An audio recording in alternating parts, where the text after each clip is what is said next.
Hello everyone, it's Olumayowa Victor Ogushola again from IDPS. IDPS means I diagnose and profile solutions. It's been a while that I've done a video, but right now I'm doing one. And today I am going to be talking about management controls. Management control tools, that's what I'm going to be talking about today. Firstly, before I talk about the two tools from management control, let's try to define what we mean by management control. Okay, we already understand that management is the art of getting things done through people.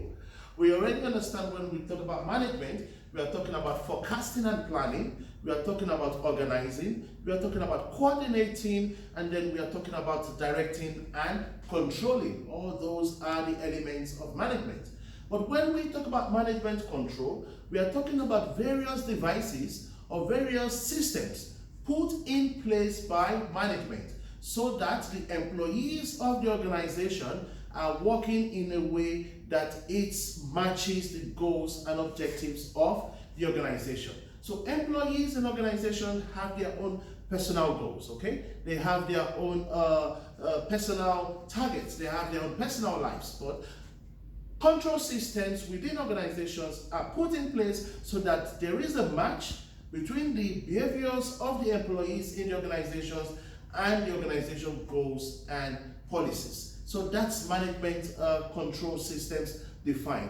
Actually, if you go on YouTube and you search my name, Victor Ogunshola, and you put management control, there is I think a 12 minutes lecture that I made on management control. So going on with this particular lecture, now that we understand what management control means, like I said, we are talking about two tools of management control systems.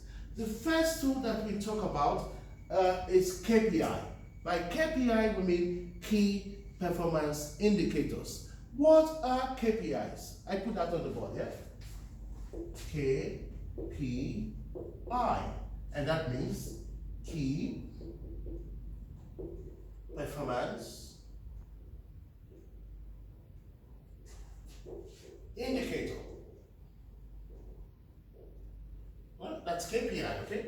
And this is a tool that strategic managers within business organizations around the world can actually use to monitor business processes. Every organization wants to achieve a goal. Yeah? They have business goals, they have management goals, they have organizational goals. But with the KPI, you can check and you can actually say, where were we? Where were we 3 years ago? Where were we 5 years ago? What was our profit 3 years ago? What was our profit 5 years ago? What is our profit now?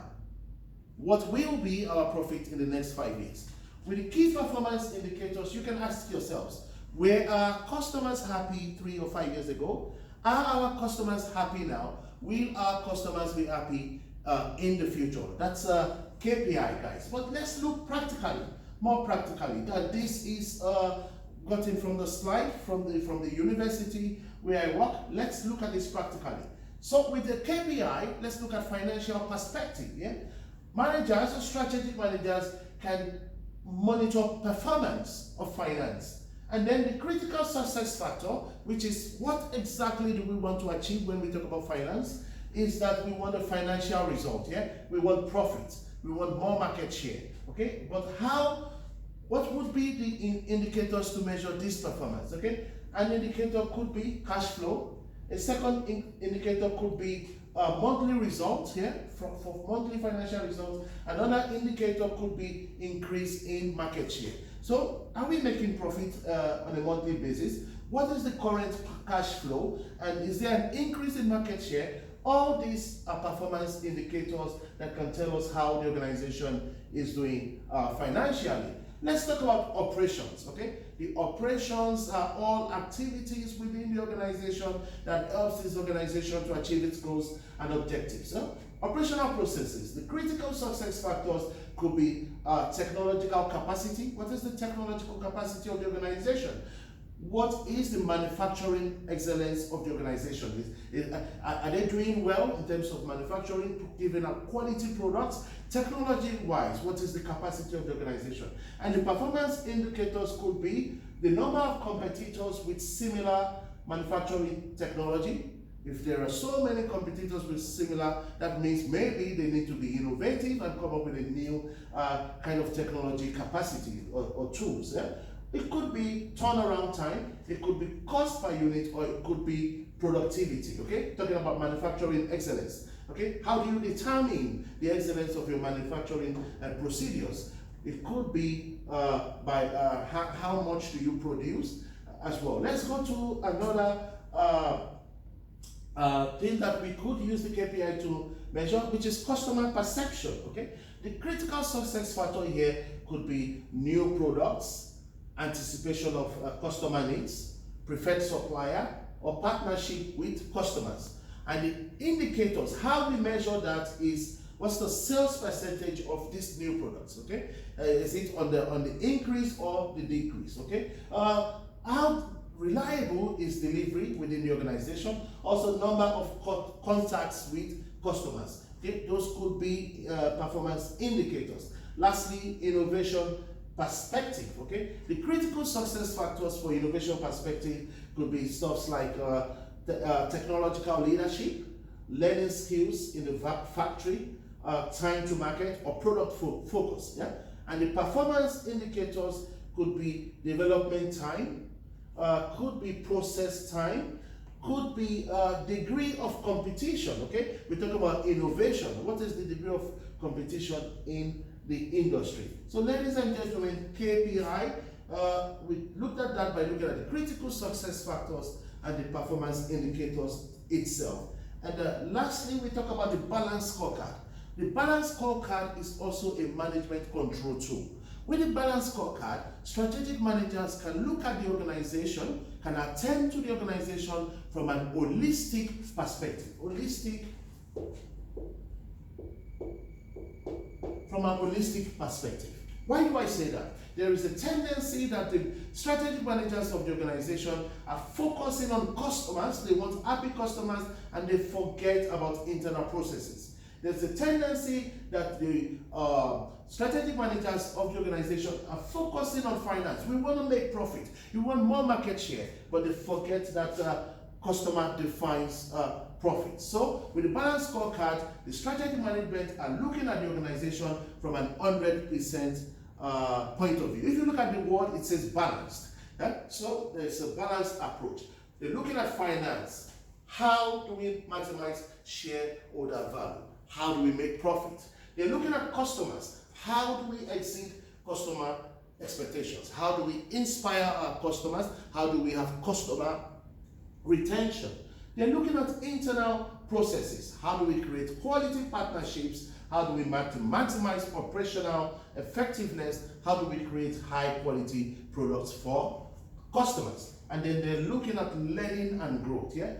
How do we recruit quality staff?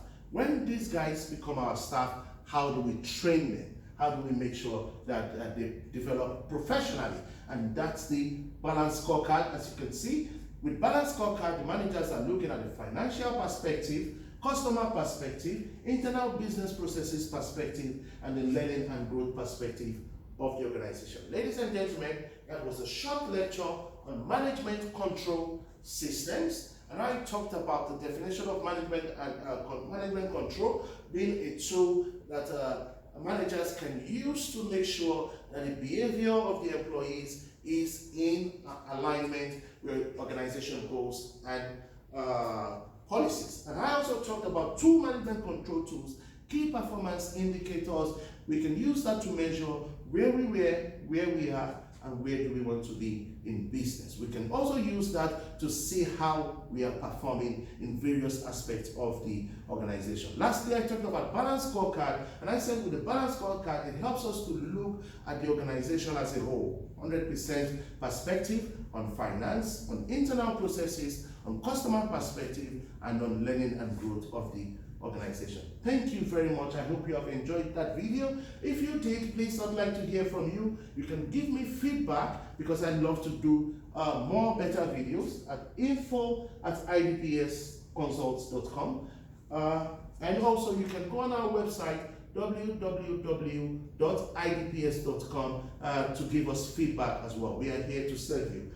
As you know, I will not go until I talk about my passion. And my passion is to see a united and developed Africa.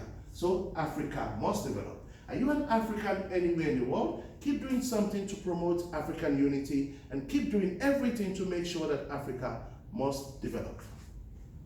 Thank you very much. In English language, I like to say thank you. In Dutch language from the Netherlands here, I like to say thank you all. From Yoruba language from Lagos, Nigeria, I like to say Esheo. Bye.